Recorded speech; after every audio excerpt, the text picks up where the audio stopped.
what did the T-Rex actually sound like? Well, you wouldn't be alone for thinking that it sounded something like this. Perpetuated throughout the Jurassic Park franchise, T-Rex's roar was constructed using a combination of a crocodile, a baby elephant and a tiger roar. But is it factually correct, and is it really what a T-Rex actually sounded like?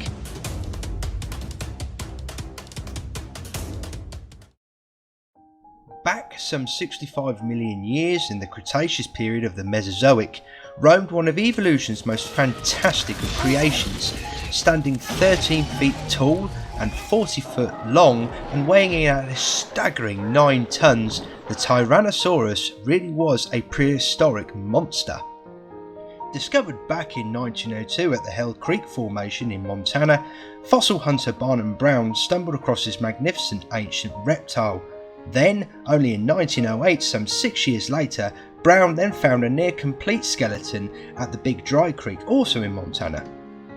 113 years later, many theories have come and gone about T-Rex, yet we still know very little regarding its behaviour and yes, vocalisation.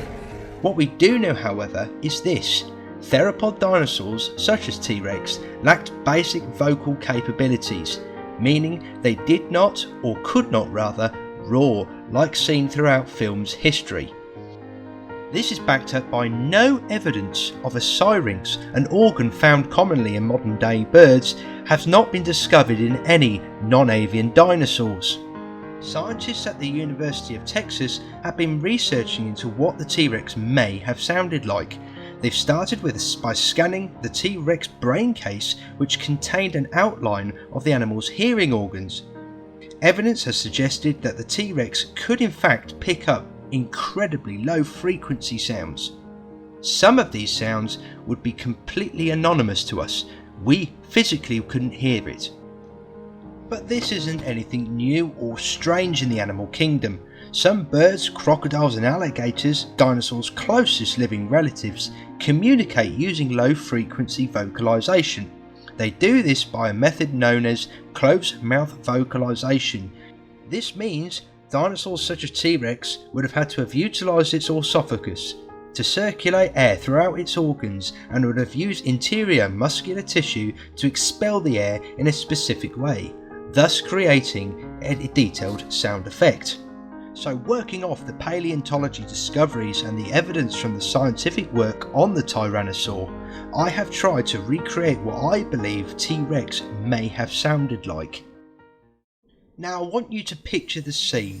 Somehow you're back in the late Cretaceous and the ground begins to shake. Vibrations run up through your legs and up through your spine, and you will begin to feel disorientated. But look over your shoulder and you will see a 9-ton Tyrannosaur on the hunt for its next meal. And if you're not careful, that next meal may well be you.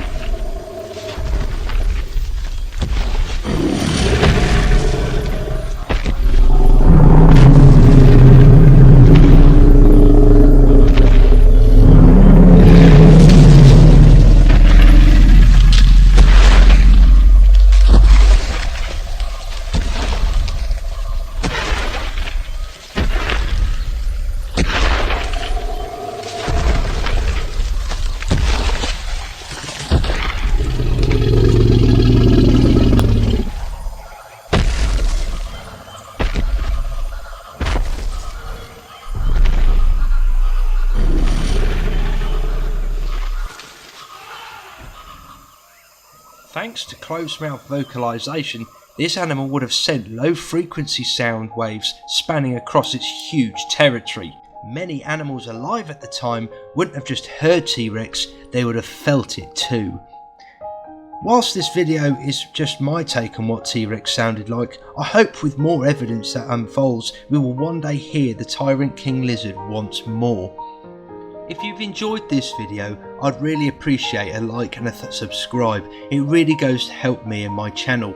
And of course, if you have any requests as to what other animals, or dinosaurs in fact, sound like, please leave a comment in the description below. And I look forward to seeing you on the next one.